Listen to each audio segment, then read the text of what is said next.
I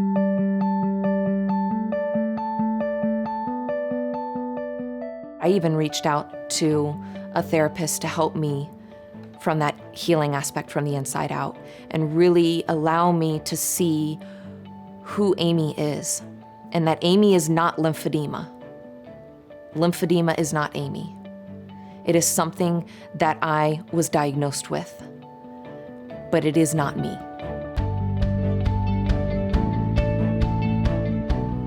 You know, my life started out as an avid dancer since the age of 7, and that was what I was passionate about.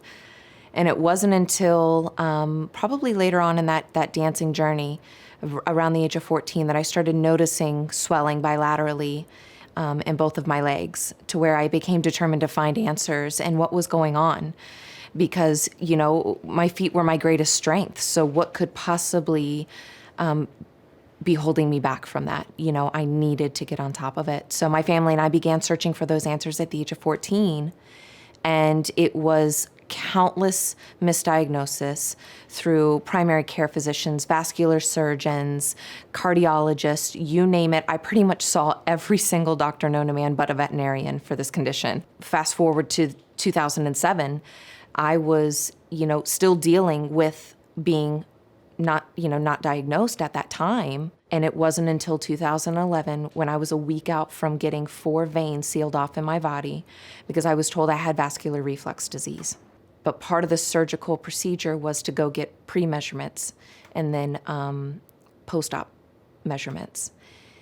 And I went and met with a lymphedema therapist, and she spent about an hour just asking me various questions. When did the onset of this happen? When are you noticing it? What was your age? You know, I told her I was a dancer. Like, this is what I did for my, you know, this is my life. She literally looked at me and she said, Amy, I'm not, you know, disagreeing with the fact that you may have vascular reflux disease. She goes, but I think that we're dealing more with primary lymphedema than anything. That's the first time that I ever heard that L word. So much so that I couldn't even pronounce it back to her.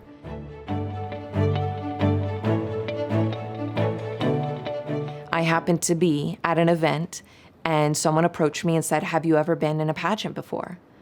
And I looked at them like probably completely crazy, and I'm thinking, a pageant?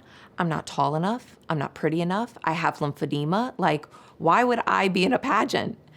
And they said, well, do you have something that you're passionate about?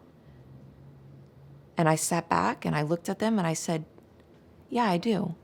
They're like, well, what would your platform be? And I said, lymphedema. And they said, what? And I said, that's my platform. That's exactly why.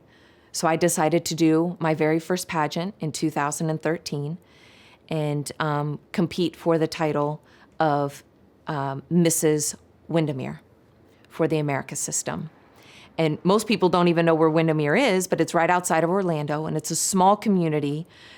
But to see the mountains I was able to overcome through that year of serving as Mrs. Windermere America blew me away.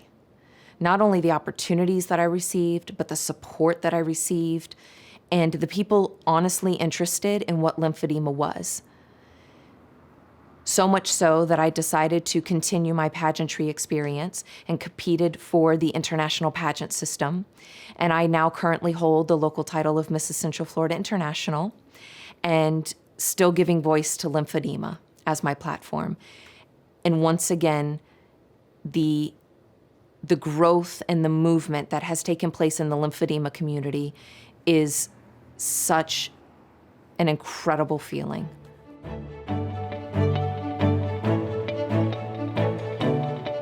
Number one, give voice to your story.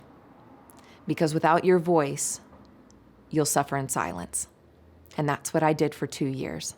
But that proved to be the wrong direction to take. Until I started giving voice, and healing was the biggest obstacle for me. To know that I am still filled with purpose and greatness. I am worthy of giving voice. I am no different than anyone else.